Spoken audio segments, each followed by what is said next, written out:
કાપોદ્રા વિસ્તારમાં આવેલી દીનદયાળ નગર સોસાયટીમાં સામાન્ય બોલાચાલી ઉગ્ર બનતા બે પરિવારો વચ્ચે મારામારી થઈ હતી। સમગ્ર ઘટનાના દ્રશ્યો સોસાયટીમાં લાગેલા સીસીટીવી કેમેરામાં કેદ થયા છે। ઘટનામાં બે લોકો ઇજાગ્રસ્ત થયા હોવાનું સામે આવ્યું છે। સુરતના કાપોદ્રા વિસ્તારની દીનદયાળ નગર સોસાયટીમાં સામાન્ય બોલાચાલી બાદ બે ઘરના સભ્યો વચ્ચે ઉગ્ર ઝઘડો થયો હતો। જોત જોતામાં બોલાચાલી મારામારીમાં ફેરવાઈ ગઈ હતી અને મહિલા તેમજ પુરુષો એકબીજા સાથે હાથાપાઈ કરતા જોવા મળ્યા હતા। સમગ્ર ઘટનાના લાઈવ દ્રશ્યો સોસાયટીમાં લાગેલા સીસીટીવી કેમેરામાં કેદ થયા છે, જે હાલ સોશિયલ મીડિયામાં ચર્ચાનો વિષય બન્યા છે। આ મારામારીમાં બે લોકો ઇજાગ્રસ્ત થયા હોવાનું સામે આવ્યું છે, જેમાં એક યુવતીને ઈજા પહોંચતા સારવાર માટે હોસ્પિટલમાં ખસેડવામાં આવી છે। ઘટનાની જાણ થતાં પોલીસ ઘટનાસ્થળે પહોંચી હતી અને સમગ્ર મામલે વધુ તપાસ હાથ ધરી છે। મારું નામ ભારતી છે। ભારતીબેન, શું ક્યાં રહેવાનું, શું ઘટના બની? મારો અહીંયા લેવાનું છે દીનદયાળ નગરમાં। આ રીતે 2 મહિનાથી અમને મેં અહીંયા કલ્યાણપુરમાં વહી ગઈ છું। અમારા છોકરાને હેરાન કરે, આવતા જાવતા ગારું ડેલો પ્રેમ સંદીપ ને આ બધા છોકરોને ગંદી ગંદી ગારું દે, તમને આમ કરે।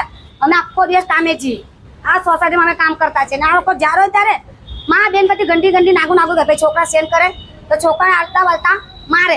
જુવાન જુવાન છોકરાનું નામ લે હે બહાર નીકળવાનું મુશ્કેલ હોય। જુગાર ચાકુ છોડા બતાવે એમ કે તમે પોલીસને ચાકુ ગાળી દેવાય। મેં કેમેરા મૂકી દીધા એ લોકોના લીધે, તેઓ મેં કંટાળી ગઈ ને મેં અહીંયા રહેવા વહી ગઈ। અમને બીજું કાંઈ જોતું નથી। આ લોકો ભાડાની રૂમમાં રહીને આટલી દાદાગીરી। અમે અમારું ખુદનું ઘર બચપનથી અમારું ઘર તા છે, આજકાલના ઘૂસેલા છે। આ આવી ત્યાંને અમારી ગલી ખરાબ થઈ ગઈ છે, એટલે આ લોકોને તમે અમને ઇન્સાફ જોઈ, બીજું કંઈ નહીં। પોલીસવાળા શું કહે? પોલીસવાળા કાંઈ કરતા કે તમે કંટાળી ગયા। પોલીસવાળા એમ કહે કે તમે ભાડાનો રૂમ લેવો, એમ કહે। આ પોલીસવાળા એવું કહે કે તમે નીકળી જવાનું આવા એરિયામાં રહે, એમ કહે। ખાલી ફૂકતના એમ કહે એને કે મારું હોય ને મરદની પેટે તો આંબે આવીને માર। આવા હું મારા માણસો મોકતે મારા છોકરાને તું તારે મગજમાં જોઈ મારા હમે આવ ત્યાં તને બતાવ પંગોલે તો હિજી હમે પંગોલે છે। મારું નામ જસ્મિકા છે। કઈ જગ્યાએ રહેવાનું? અહીંયા દીનદયાળ નગરમાં। શું ઘટના બની હતી? એટલે મારી છોકરી બહાર કપડાં ધોતી હતી તો બે જણા લડતા આવ્યા, સંદીપ ને પ્રેમ। તો જોરમાં ઉચકીને સાયકલ લાવી તો મારી છોકરી બહાર કપડાં ધોતી હતી તો એને વાગ્યું ને એના પપ્પા ઘરમાં હૂતેલા હતા।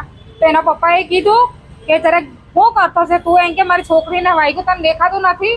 તો મારા ઘરવાળા એટલું બોલવા ગયા ને એટલે છૂટી ઉચકીને એને ઈટ મારી દીધેલી અને મારી છોકરી બોલવા ગઈ ને તો મારી છોકરીને ચપ્પલે મારેલી। કોણ છે એ લોકો? એ લોકો એક સંદીપ છે ને એક પ્રેમ। શું કરેલું ત્યાં?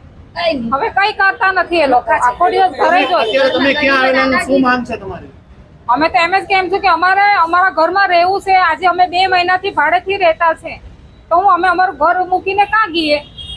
એ લોકો ભાડા અમારે રહેવું કે નહીં, એટલે આ લોકો અમે આટલું બધું કરતા છે ને તો પછી અમે ઘરે જવું ને તો અમને ધમકી આપે એ લોકો શું ધમકી આપે? કે તમે લોકો આવો ને તમારા છોકરાઓને મારવું, છોકરીઓને મારવું, એમ કે। ભાવેશ ઉપાધ્યાય, દ્રષ્ટિકોણ ન્યૂઝ, સુરત।